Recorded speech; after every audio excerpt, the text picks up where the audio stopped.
हे गोपालक हे कृपाजलनिते हे सिंधु कन्यापते हे कंसांतक हे गजेंद्र करुणा पारीणा हे माधव हे रामानुज हे जगत्रेत गुरु हे पुंडरीकाक्षमां हे गोपी जननाथ बालयवरं जानामि न त्वां विना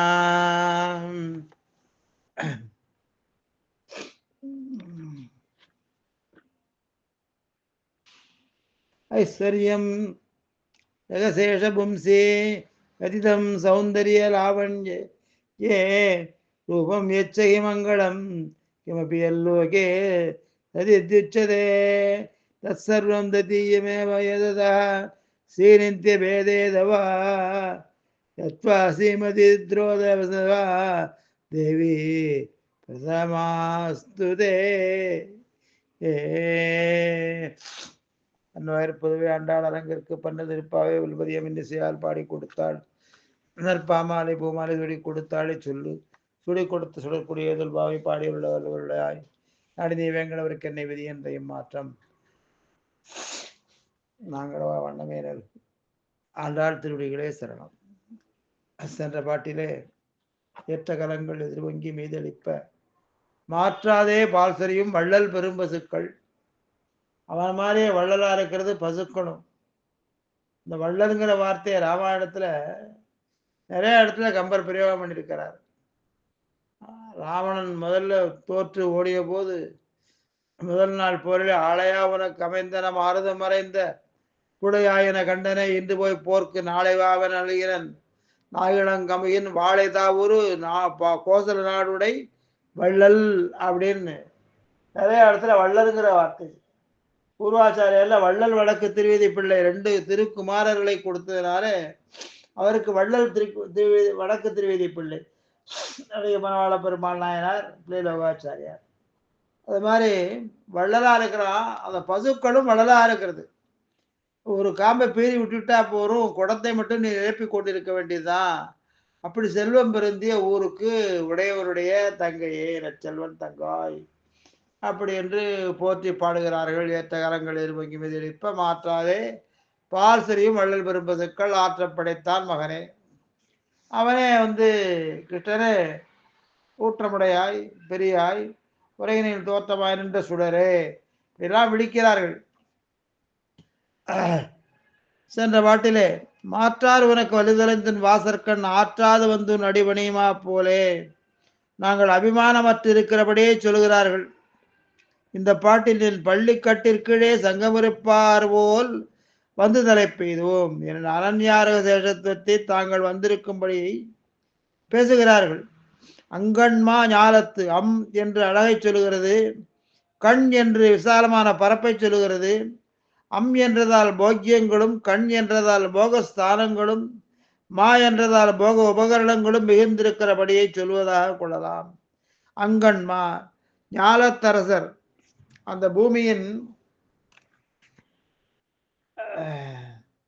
ஒவ்வொரு மூலைகளில் ஆட்சி செலுத்தும் அரசர்கள் அபிமானம் தன் ஒரு மூலைக்கு அதிபதியாக இருந்த போதிலும் பூமி முழுவதற்கும் அதிபதிகளாக ஒன்றோ இவர்கள் தங்களை நினைத்திருக்கிறார்கள். பூமியின் ஒரு கோணத்தில் 100 பாகத்தை ரட்சிப்பதால் உண்டான அடக்க முடியாத கர்வத்தினால் கலைஞ்சு கொண்டிருக்கும் சித்திர நரபதிகள் என்றென்றோ அருளி செய்தார்கள். அரசர் அபிமானம் பதவி உயர உயர அகங்காரம் அதிகமாயிருக்கையாலே இவ்வுலக பதவிகளை தலை சேர்ந்தவரான அரச பதவியை சொல்லுகிறார்கள். பதவி ஐதீகம் ஒன்று. பதவி உயர உயர அபிமானம் அதிகம் என்பதை அறிவிக்க 6000 படியில் ஐதீகம் ஒன்று. பிரமன் முதலானவர்களும் பல ஜன்மங்கள் அறிய சாதனங்களை அனுஷ்டித்த பின்பே மோட்சமடைந்தார்கள்.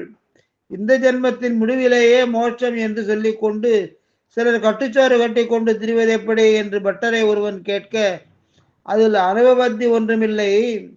பிரம்மாதிகளுக்கு அவர்கள் பதவிக்கு தக்கவாறு அகங்காரம் இருக்குமாகையாலே அது அறிய பல ஜன்மங்களும் வேண்டும்.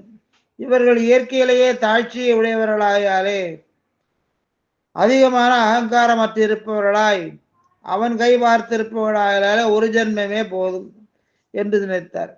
இது நினைத்தென்றோ ஆச்சாரிய சிரேஷ்டர்கள் பிரம்மாவாய் இழந்து விடுதல் இடைச்சியாய் பெற்று விடுதல் செய்யும்படி இறை விஷயம் இருப்பது என்று அருளி செய்வார்கள். மாஞாலத்தரசர் அபிமானம் பதிம்பிஸ்யா என்று வேதங்கள் அவனுக்கு படிந்திருக்கும் மேன்மையை தங்களுக்குள்ளதாக நினைத்திருக்கிறார்கள். இவர்கள் அபிமான பங்கமாய்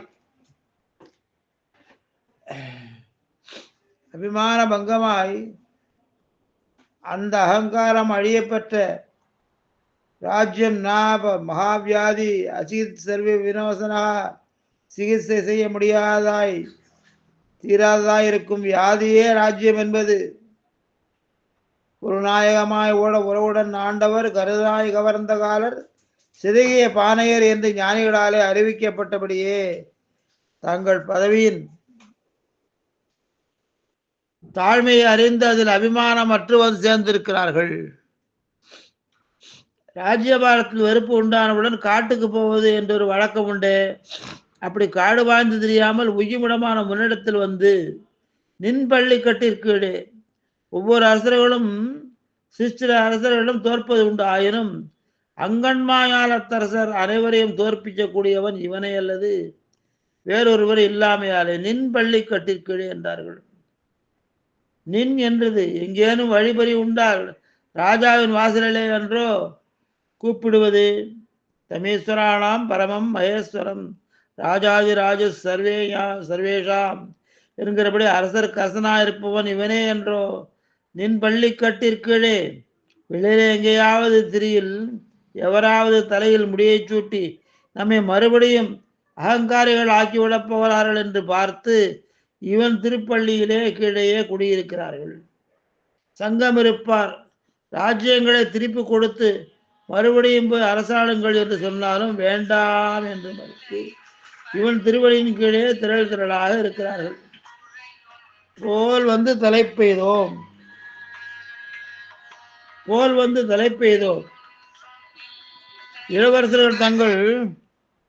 இளவரசர்கள் தங்கள் ராஜ்யங்களையும் அபிமானங்களையும் விட்டு வந்து கிடக்கிறா போலே நாங்களும் எங்களுடைய ஸ்திரீத்துவ அபிமானத்தையும் பந்துக்களுடைய வார்த்தைகளையும் மற்றுமுள்ள போகங்களையும் விட்டு வந்து அடைந்திருக்கிறோம். அவர்கள் உன் அம்புக்கு தோற்றவர்கள், நாங்கள் உன் அழகுக்கு தோற்றவர்கள். இவ்வளவுதான் வித்தியாசம். முன்னிருந்த அபிமானத்தை பார்த்தால் எங்களுக்குள் ஒரு வாசி இல்லை. வந்து தலை பெய்தோம். எவ்வளவு அபிமானத்தை உடையவராய் போந்த நாங்கள் யாத்திரிச்சிகமாக வந்து சேர்ந்தோம். இதற்கடியாக நாங்கள் பண்ணின சுகிருதம் ஒன்றையும் காணப்பெற்றினோம். வந்து தலை பெய்தோம். நாங்கள் வரக்கூடியவர்களா? நாட்டில் பிறந்து படாதரப்பட்டு உன்னாலும் இதுவரையில் அடையப்பெறாத நாங்களன்றோ இன்று வந்திருக்கிறோம். இந்த தருணத்தை நடுவ விடாதேகடா என்கிறார்கள். வந்து தலை பெய்தோம். வந்தெங்கு தலை பெய்வனே என்று ஞானிகளும் பெற முடியாமல் பரிதவிக்கும் விஷயத்தை அஞ்ஞானிகளில் தலை சிறந்த நாங்கள் அடைந்து விட்டோம் என்று தங்களை தாங்களே கொண்டாடி கொள்வதாகவும் சொல்லலாம். அபிமான பங்கம். பெண்கள், உங்கள் காரியம் முடிந்து விட்டது போல் இருக்கிறதே, ஆகையால் இனி குறையில்லையே என்று கண்ணன் சொல்ல, நாங்கள் உன்னை அடைந்தோமே ஒழிய அடைந்து அனுபவிக்கும் பலனை பெறவில்லையே, அதை தாராய் என்கிறார்கள். கிங்கிணிமாய்ச் செய்த தாமரை பூ போலே செங்கண் சிறு சிறிதே எம்மேல் விழியாவோ. கண்ணும் செந்தாமரை கையும் அவையே செந்தாமரை தடங்கண் செங்கலிவாய் செங்கமலம் செந்தாமரை அடிகள் என்கிறபடி உன்னை அடைந்தவுடன் உன் அடியார் அனுபவிப்பது உன் தாமரை கண்களையே என்றோ அக்கண்ணழகை எங்களுக்கு காட்டுவாயாக என்கிறார்கள். பெரியவாயி புடைவரந்து விழுந்து செவ்வரி ஓடி நீண்ட பெரியவாய கண்கள், அந்த கண்ணழையை காண்பிக்க மாட்டாயா? கிங்கிணி வாய்ச்சது தாமரை, கிங்கிணி போல பாதி மலர்ந்திருக்கும் தாமரை, முழுவதும் மூடுவதும் மூடாததுமாக மலராமலும் இருக்கிற தாமரை, இவருடைய கண்ணுக்கு என்றும் ஒப்பற்ற உபமானா இருக்கும் தாமரை, கிங்கிணி வாய்ச்செய்த என்று விசேஷனம் இடுகிறார்கள். இவனுடைய சாதந்திரியம் இவன் கண்ணை திறக்க விட்டாமல் செய்கிறது. புருஷகார பூதையான நப்பின்னை பிராட்டியின் சம்பந்தம் கண்ணை மூட ஒட்டாமல் செய்கிறது. இவருடைய அபராதம் கண்ணை மூடச் செய்கிறது. அவனுடைய கிருபை மலரச் செய்கிறது. அவனுடைய கர்ம பாரதந்திரியம் மூடச் செய்கிறது. ஆசிரித பாரதந்திரியம் அலரச் செய்கிறது. காலத்தின் இளமை இத்தாமரையை மொட்டிக்கச் செய்கிறது. இவருடைய ஆர்த்த துவனியாகிற ஆதித்தன் அலரச் செய்கிறது. இக்காரணங்களாலே கிங்கிணிவாய்ச் செய்து தாமரை பூ போலே உபமானமாக சொல்ல வேண்டியிருக்கிறது. செங்கண் ஆசிரித வாத்சல்யத்தாலே சிவந்திருக்கும் கண்கள் எப்படியெல்லாம் விசேஷித்து உபமானமிட்டாலும் இவருடைய கண்களுக்கு நேராக மாட்டாமையாலே அக்கண்களையே சொல்லுகிறார்கள். ராத்திருநாள் சேவித்தார் போலே சிவந்திருக்கும் கண்கள். தாமரைக்கு இவன் கண்ணுக்குள்ள சிகப்பு சிறிது இருந்த போதிலும் இவன் கண்ணிலே வெள்ளவிடும் வாத்சல்யம் முதலான குணங்களை அதிலே காண முடியாதே. கட்டுரை கீழ் தாமரை நின் கண்பாதம் கை ஒவ்வா என்றார் ஆழ்வார். சிறு சிறிதே குளம்படியிலே கடலை அடக்க முடியாதா போலே என் கண்ணடவு வெள்ளத்தை முழுவதும் எங்கள் மேல் பாயவிட்டால் எங்களால் தாங்க முடியாது. ஆகையால் சிறுக சிறுக எங்களை நோக்கா என்கிறார்கள். கண் விழிக்க ஆரம்பிக்கும் திசையிலிருந்து முழுவதும் விழிக்கும் திசை வரையில் பல நிலைகள் இருக்குமே, அவை ஒவ்வொன்றையும் நாங்கள் தனித்தனியாக அனுபவிக்க வேண்டுமே என்று கேட்கிறார்கள். செங்கண் சிறு சிறிதே எம்மேல் விழியாவோ, அழகையும் எம்மேல் விழியாவோ, கோடையில் காய்ந்து போன பயிர் போல இருக்கும் எங்கள் மேல் உன் கண்ணுக்கு கார்மேகம் கருணைமழையை பொழியாதா? எம்மேல் மேகஜலத்தை எதிர்பார்த்திருக்கும் சாதக பட்சி போல் உன் கடாட்ச வருஷத்தை நோக்கியிருக்கும் எங்கள் மேல் விழியாவோ? விட ஆட்சியர் கண்ணினுள் விடவே செய்து விழிக்கும் பிரான் என்றதெல்லாம் சொல்வாயிற்றே. இப்போது என் கண் உங்கள் மேல் விழித்தால் உங்களுக்கு என்ன பலன் என்று கண்ணன் கேட்க சொல்லுகிறார்கள். திங்களும் ஆதித்யனும் எழுந்தாற்போல் அங்கண் கதிர்மதியம் போல் முகத்தான் என்று முகத்துக்கு சொன்ன நன்மைகள் முகத்தில் முக்கியமானதான கண்ணுக்கும் பொருந்தி இருக்கிறபடி, எதிரிகளுக்கு ஆதித்யனைப் போல அணுக உண்ணாதபடி வெம்மையாயிருப்பது அடியார்களுக்கு சந்திரன் போலே ஆனந்தகரணமாயிருக்கையை சொல்லுகிறது. ஒரு பக்கம் வெம்மை, ஒரு பக்கம் குளிர்ச்சி. எதிரிகளுக்கு வெம்மை, அன்பர்களுக்கு குளிர்ச்சி. விரூபாட்சம் என்று நாராயண வள்ளியும் நவீன்றதென்று சூரியனுடைய ஒளியையும் சந்திரனுடைய குளிர்ச்சியையும் உடைய கண்கள் என்று சொல்லலாம்.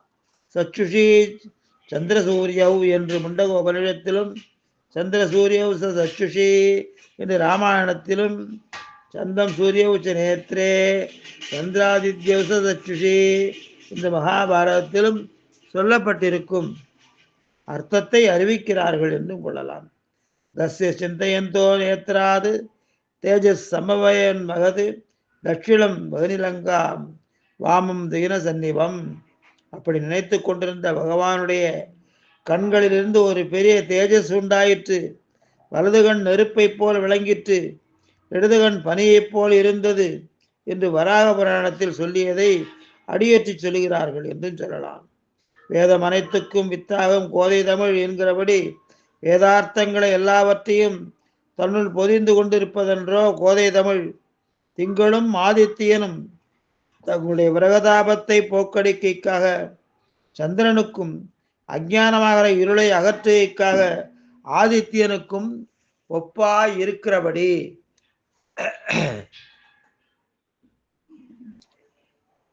அங்கண் அழகிய கண்கள். திருக்கண்களுக்கு அச்சந்திர சூரியர்களும் உபமானமும் போராதிருக்கையாரே அழகிய கண் என்று விட்டார்கள். சந்திரகாந்தான் அனம் ராமம், சந்திரன் போன்று அழகிய முகத்தை உடைய ராமனை வால்மீகி ஐயோ தப்பச் சொன்னோம் என்று நினைத்து அதீவ பிரியதர்சனம், அச்சந்திரனை காட்டிலும் மிகவும் காண வினிவனாய் இருப்பவன். அம்மாதிரியே இவர்களும் சந்திர சூரியர்களை உபமானமாக சொன்னவுடன் அம் கண் என்கிறார்கள். சந்திரமா மனசோ ஜாதக சக்ஷோ சூரியோ அஜாயதா. சந்திரன் அவன் மனத்தில் இருந்து பிறந்தான், சூரியன் கண்களில் இருந்து பிறந்தான் என்று அவனிடமிருந்து பிறக்கையால் என்றோ. இவைகளுக்கும் சில பெருமைகள் உள்ளன. நதத்திர சூரியோ பாதின சந்திர தாரகம் என்று அவனுக்கு எதிரில் இவை அசசமம் உபமானமாகவென்றோ கிடப்பது. அவனுக்கெதிரில் மேலும் ராகு கேதுக்களால் மறைக்கப்படுகை, குறைந்து வளர்ந்து வருகை, களங்கத்தை உடைத்தாய் இருக்கை, காணக்கண் கூசும்படியாய் இருக்கை முதலிய தோஷங்கள் உண்டு அவைகளுக்கு. இந்த தோஷங்கள் எல்லாம் அற்றவனாகையாலே இவன் கண்களை அம்கண் என்கிறார்கள். இரண்டாயிருக்கையால் வந்த சேர்த்தை அழையை கண்டு இரண்டும் கொண்டு சிறு சிறிதே என்று தசை போய் முழுநோக்கும் பொறுக்கும்படியான தசையா இருக்கையாமே சொல்கிறார்கள். திங்களும் ஆதித்யனும் எழுந்தாற்போல் கிங்கிணி வாய் செய்த தாமரை பூ போலே செங்கன் சிறு சிறிதே எம்மேல் விழியாவோ என்று கூட்டியும் பொருள்படலாம். சந்திரனும் சூரியனும் ஒரே காலத்தில் எழுந்தது போல் பாதி மூடியும் பாதி திறந்தும் உள்ள கிங்கிணி போல் மலர்ந்துள்ள தாமரை பூ, சிவந்திருந்துள்ள கண் சிறிது சிறிதாக எங்கள் மேல் விழிக்காதா என்று பொருள். சந்திரனை கண்டால் மலரவும் சூரியனை கண்டால் குவியவும் கடவதான தாமரை இருவரும் சேர்ந்து ஒரே காலத்தில் உதித்தால் பாதி மலர்ந்தும் பாதி குவிந்தும் இருக்குவிலே. அம்மாதிரியே உள்ளது திருக்கண்களாகிற தாமரையின் நிலை என்றபடி. இங்கு சந்திர சூரியர்கள் உண்டோ என்றால் சங்கு சக்கரங்களே சந்திய சூரியர்கள் ஆகப்படவை. ஆங்கு மலரும் குவியும் உந்திமால் ஓங்கு கமலத்தின் ஒன்போது ஆங்கமல கிராம்பி ஆச்சான் திருமாலின் சோலை அழகர் திருமுன்பே நின்று அபராத சகசிர பாஜனம் பதிதம் பீம பவார்ணவோ தரே. அகதிம் ஆயிரக்கணக்கான அபராதங்களுக்கு இருப்பிடமானவனாய் பயங்கரமான சம்சார சாகரத்தின் நடுவில் விழுந்தும் கிடப்பவனாய் கதியற்றவனான என்னை என்று ஆள வந்தார். சோத்திரத்தினத்தில் அருளி செய்ய அனுசந்திக்க நம் ராமானுசனை உடையனாக வைத்து அகதி கதியற்றவன் என்று என் முன்னே சொல்லாதீர் என்று அழகர் அருளி செய்தார் என்று ஐதீகத்தை விடத்தில் அனுசந்திப்பார்கள். இந்த கண்ணழகுக்கு அவ்வளவு சொல்லுவார்கள். சிவபெருமானுக்கு 3 கண்கள், பிரம்மாவுக்கு 4 முகம் 8 கண், சுப்பிரமணியருக்கு 6 முகம் 12 கண்கள், இந்திரனுக்கு உடம்பெல்லாம் கண்கள். ஆனா கண்ணனுக்கு இருக்கிறது 2 கண்கள். அவனைத்தான் கண்ணன் கூப்பிடுறோம். கண்ணை உடையவன் கண்ணன். வியாக்கியானம். வெளியே எங்கும் ஜலப்பிரளயமா இருக்கையாலே பர்வதாஷ்கிரமே சிம்மோ கிரிகுவா, கிரிகுகையில இருக்கும் சிங்கம் மலையை விட்டு புறப்பட்டா போலே வால்மீகி பகவான் அருளி செய்த ரீதியிலே பேசுகிறார்கள். எங்கள் மாயாளத்தரசர் அபிமான பங்கமாய் வந்து மாரிமலை முழஞ்சில் மன்னி கிடந்திறங்கும் எரிகோள் சென்னாயிரு இரண்டுடனே உதயம் மலைவாய் விரிகின்ற வண்ணத் தெம்பெருமான் கண்கள் மீன் வற்றுள் எரிகோள் செந்தி விழ அசுரதைப் போல் எம்போலியருக்கும் விரிவ என்று நம்மாழ்வார் அருளியது போல் இரு கண்களும் 2 ஆதித்யராக நின்று எங்களை கொளுத்தக்கூடாது, எங்களை சேர ஒட்டாதற்கு சூரியன் போலவும் எங்களுக்கு சந்திரன் போலேயும் ஆக வேண்டும். ஒரே கண் 2 விதமாக ஆகுமோ எனில் அகடிதகடனா சாமர்த்தியம் உள்ள இவனுக்கு ஆகும். நாளில் நரசிம்ம அவதார காலத்தில் சீற்றத்தோடு அருள் பெற்றவன் அன்றோ இவன். அதுக்கு ஒரு ஐதீகம். சிம்மம் ஆனையோடு பொருது நின்றாலும் குட்டிக்கு முலை கொடுக்குமா போல என்று பட்ட அருளி செய்வர். ஒரு சிங்கம் யானையோடு பொருதுகிறது, சண்டை போடுறது. ஒரு சிங்கமும் யானையும் சண்டை போட்டால் அவருடைய நரம்புகள், அவருடைய வேகங்கள், அவருடைய மனோபாவங்கள்லாம் எப்படி இருக்கும்னா ஆக்ரோஷமா இருக்கும். அந்த நேரத்தில் அந்த சிங்கத்தின் குட்டி அதற்கு பால் குடிக்க வருகிறது. ஒரு தாய் குழந்தைக்கு பால் கொடுக்கணும் அப்படின்னா அந்த மனோபாவமும் அந்த இயல்புகளும் சாந்தமாகவும் அமைதியாகவும் இருந்து கொடுக்கணும். இப்ப இந்த சிம்மம் என்ன பண்ணிருக்கு, இந்த குட்டிக்கும் முலை கொடுக்கிறது, பால் கொடுக்கிறது, யானையோடும் பொறுகிறது. இப்ப 2 விதமான தன்மைகளையும் தான் ஏறிட்டு கொள்கிறது அல்லவா. அதை பட்டர் அருளி செய்வார். இடவு தெரியாதோர ஈற்றிப்பிடி இளஞ்சியம் தொடர்ந்து முடுகுதலும் குழவியடை காலிட்டு எதிர்ந்து போகும் என்றார் என்றோ பெரியாழ்வார். நோக்குதியேல் நீ நோக்கினால் உண்டு, எங்களால் ஆவதொன்றில்லை. எங்கள் மேல் சாபம் இழிந்து நீ இப்படி எங்களை நோக்கினால் நாங்கள் உன்னை பிரிந்து படும் துக்கம் நீங்கும். அனுபவத்தே தீர வேண்டி இருக்கையாலும் சாபம் போலே கொடிதாயிருக்கையாலும் இத்துன்பத்தை சாபம் என்று சொல்கிறார்கள். அப்படியாக இந்த பாசுரத்தினுடைய தன்மை தெரிகிறது. அதற்கு அடுத்த பாசுரம் மாறி மலை முழஞ்சில் எம்பெருமான் எப்படி வைகுண்ட ஏகாசி புறப்பாட்டில் சிம்மம் புறப்பட்டு வர மாதிரி வராரோ அது மாதிரி மாறி மலை முழஞ்சில் மண்ணி கிடந்திறங்கும் சீரிய சிங்கம் அப்படிங்கிற பாசுரம். அதை நாளை அனுபவிப்போம். மார்கழியிலே பெரும்பாலான நாட்கள் கழிந்து விட்டிருக்கிறது. அருமையான ஆசீர்வாத பாடல்கள் 16லேருந்து 23 வரைக்கும் ஒருவரை எழுப்புதல், 23லேருந்து 30 வரைக்கும் ஆசீர்வாத பாடல்கள், 1லேருந்து 5 வரைக்கும் பரவிகு அந்தர்யாமி அர்ச்சாவதார பாடல்கள், 6லேருந்து 15 வரைக்கும் பாகவதர்கள் ஒருவரை ஒருவர் எழுப்புதல் பாடல்கள். இந்த 10 பாடல்களும் ஆழ்வார்களை குறிக்கும் என்று சொல்லுவார்கள். இப்படி இந்த கிரமத்திலே ஆண்டாள் கொண்டு வந்திருக்கிறாள். ஒரு வார்த்தை போட்ட இடத்திலே மறு வார்த்தை போடவில்லை. தமிழ் அங்கே விளையாடுகிறது, தமிழ் அங்கே கொஞ்சம் நடைபோடுகிறது. ஆண்டாள் தமிழ் பாமாலை சூடி கொடுத்தவள். அவள் அருளாலே மேலும் அனுபவிப்போம். காவேரி வர்த்ததாம் காலே காலே வருஷத்து வாசவகா ஸ்ரீரங்கநாதோ ஜெயது ஸ்ரீரங்க சீர்ஷ வர்த்ததாம் சஸ்ய பிரஜாபிய பரிபாலயந்தாம் நியாயேன மார்கேன மகிம் மகிஷா ஓ பிராமணேபிய சோமஸ்து நித்தியம் லோகா சமஸ்தா சிகினோ பவந்து லக்ஷ்மீசரணாட்சாங்க சாட்டி ஸ்ரீவத்சவக்ஷதே க்ஷேமங்கராய சர்வேஷாம் ஸ்ரீ ரங்கேசாய மங்களம் பிருந்தாரணி நிவாசாய பலராமானுஜாய ச ருக்மிணி பிராணநாதாய பார்த்தசூதாய மங்களம். விஸ்வதாரணி நமஸ்தே விஸ்வதாரணி நந்தநந்த சுந்தரே ஸ்ரீமத்யை விஷ்ணுச்சித்தாரே மனோநந்தன ஹேதவே நந்தநந்தன சுந்தரே கோதாயி நித்தியமங்கலம். ஆண்டாள் திருவடிகளே சரணம். தாசன் சீனிவாச ராகவ ராமானுஜ தாசன்.